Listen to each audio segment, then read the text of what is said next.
This is just like our little lens of the world, and, we're wanting to share it. And it helps us, obviously. Yep.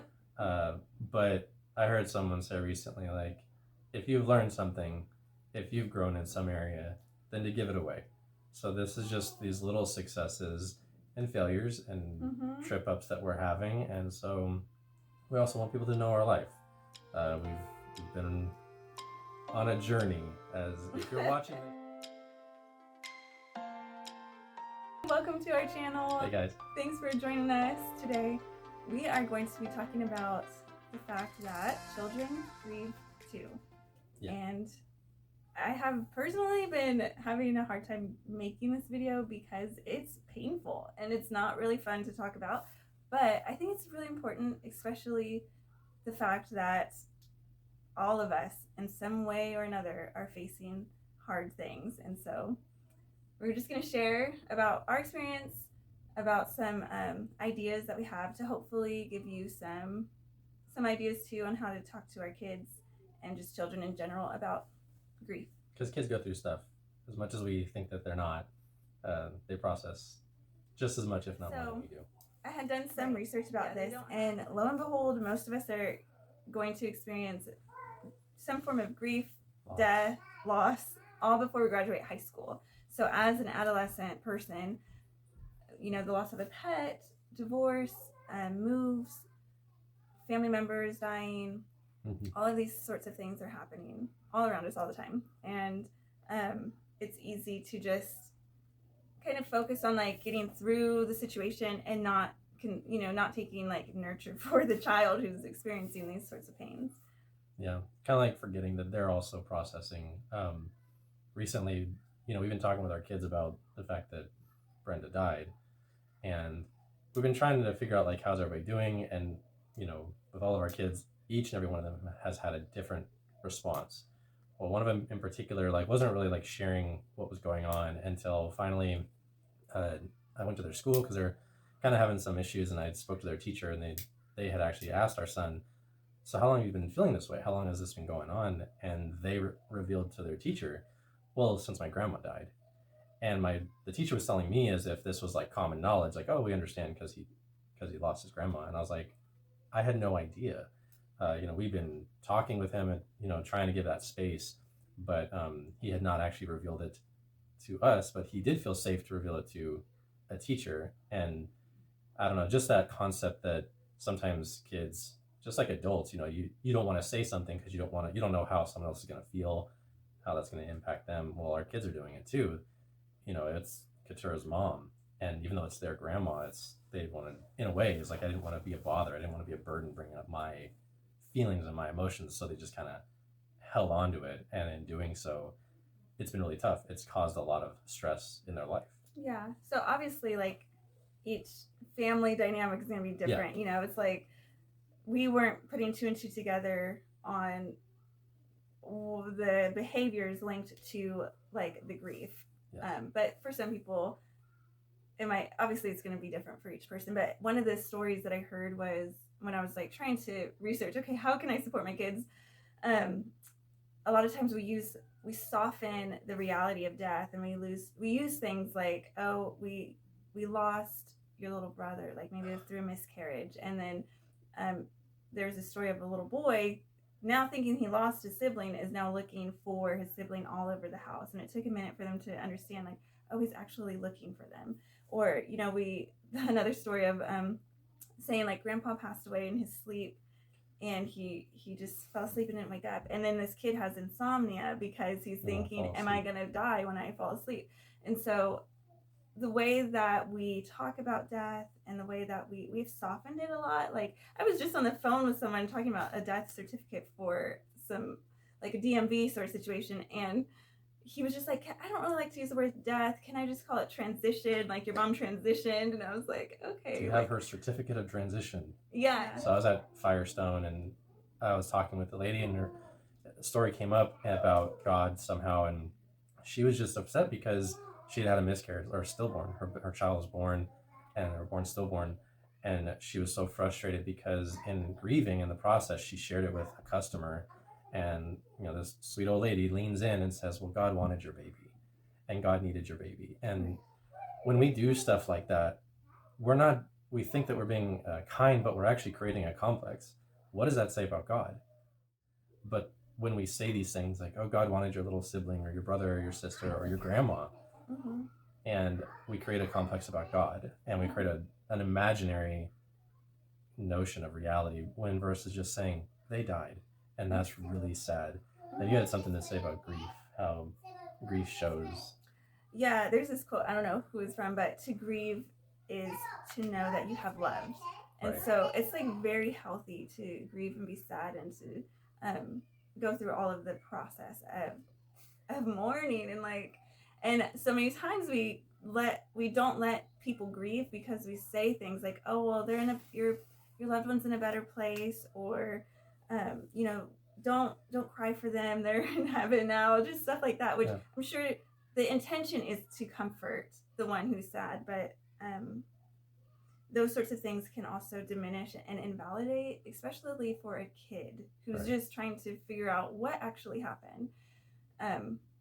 Just to kind of dismiss it, you know, I think we can do better. And one of the hardest parts about all of this for me is, like, in light of my children, is knowing that how I was taught to grieve, and how I, you know, watching how my mom grieved when my grandparents moved away, and I didn't really know what happened. I didn't know why they were gone, and like I do now, I know all the story, but like I didn't get to say goodbye, like as if they were, that I wouldn't see them for a long time. I didn't get to say goodbye to the house, even that I have so many memories like that shaped my childhood.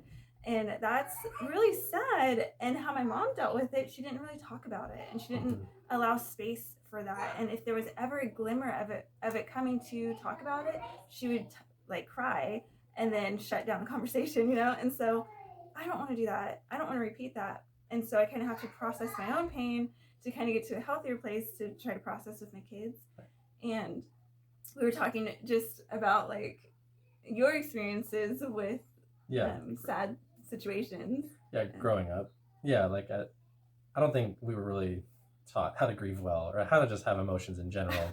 I think that's kind of a unanimous thing of our generation. But yeah, I mean, my parents got a divorce when we were really young, and so much of what the focus felt like, at least for me, was just, you know, the narrative of the situation was kind of pushed on us. Like, this is what you're going to feel like. This is what, like, for example, even asking in regards to death, but as an example, oh, you lost somebody. Isn't that so sad? It kind of like pushes a narrative. Or like, oh, in my case, oh, your dad left, your mom and dad got a divorce. Aren't you so sad? Versus just asking the question, like, how are you doing? Like, giving that respect of letting someone else give the information versus projecting or putting on information. I mean, yeah, I can remember multiple times I wasn't allowed to go to my grandfather's funeral. There were so many moments where grief was just not available. It's a really odd way of saying that, but grief wasn't just not available. And so as a kid, you're left to process on your own way. Yeah. And that's where all of our maladaptive ways of dealing with life. And yeah, the spirit, I found this word this week. It's called spiritual bypassing, which sounds like an odd operation or something, but when you spiritualize a thing, when you ignore the emotional aspect of the humanity of life and you put some like spiritual spin on it, the whole God wants your, you know, all of that basically invalidates the emotions that a kid is going through or an adult is going through, and it's really demoralizing, it's really demeaning. And so just making space, making it a safe space. Yeah. So a few things to kind of like bring like all this together, a bow on this really difficult topic. We're just trying to create safe spaces. Like I, you know, have to connect with my kids and say, hey, we can talk about anything. Yeah. And even when I am vulnerable with them, like if I see someone that looked like my mom, or, oh, let me share this story, like being able to share about my life, the good things, you know, and keeping those communications open. So that's what we're trying to do, creating a space at home that's safe, that's kind of peaceful for them, for me too, because I'm like in pursuit of peace. Like that's my mission right now. And then even like building empathy talking about the tough things, like stuff that's happening in Ukraine, stuff that's happening around our world. No, now when they have friends who've gone through really tough things and lost a loved one, they can connect and like feel that love for their world and the community around them. Yeah. Another thing is seeing if there's support, like counseling. I know one of my nieces, when my brother passed away, one of my nieces started doing like an art class, like a grief art class, which I thought was so cool. Yeah. So there's resources like that all around us.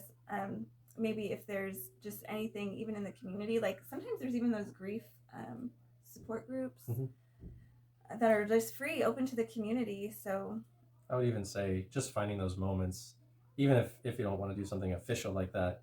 One of our sons went to church and they said, write a letter to anybody, to anything.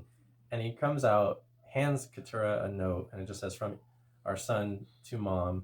And he says, I love you, mom, and I'm sorry your mom died. And it was just like, wow, like this kid has been processing this for a month or two. And when he had just an open space, this is what came out. That was on his heart. That was what was on his heart. And so he hands it to Keturah. Yeah, and I held him and I looked at him and I told him, I'm sorry that your grandma died. Right. And I just gave him a hug and we looked in each other's eyes and there was no escaping the sadness of that, but just to be there with each other, and that in itself is healing. And so there's no word, like I didn't have a lot of words to say, or like there was nothing to say. It was very simple. Like, it was just like, wow, thank you, and I'm sorry too. That little note even became something else for our other boys as well. It was sitting on the counter, and our other two boys saw it and they said, what is that? And I said, oh, that's his note to mom and it about grandma dying. And instead of being like, oh, that's nothing, that was for him, that don't worry about it, just let's not bring it up. Because we've been talking about this, we've been discussing this, it was like taking that moment and saying, no, that was a note from your brother about grandma dying. And immediately both of them were able to start saying, well, this is what I think, and oh man, I had this thing, and you know, it didn't have to be this big, deep, heavy thing. It was just, here's an opportunity, recognizing it and just making that safe space again. Yeah. So these are the things we're learning. Yeah, those things we're walking through. Hopefully it helps someone. I know there's so many like out there who are professionals who know these are the things that like maybe we're having to learn a little bit of the hard way, but I don't assume that the world is like this. This is how this is just like our little lens of the world, and we're wanting to share it, and it helps us obviously. But I heard someone say recently, like, if you've learned something, if you've grown in some area, then to give it away. So this is just these little successes and failures and trip ups that we're having, and so we also want people to know our life. We've been on a journey. As if you're watching this, we've been everywhere. So this is just the season that we feel like we can have a peek into the Blakeman's household. With all the kids in the background playing and watching TV. So awesome. Well, thanks for stopping by. Yeah, thanks for hanging out. And let us know if this is any help to you. Yeah. All right. See ya. See ya.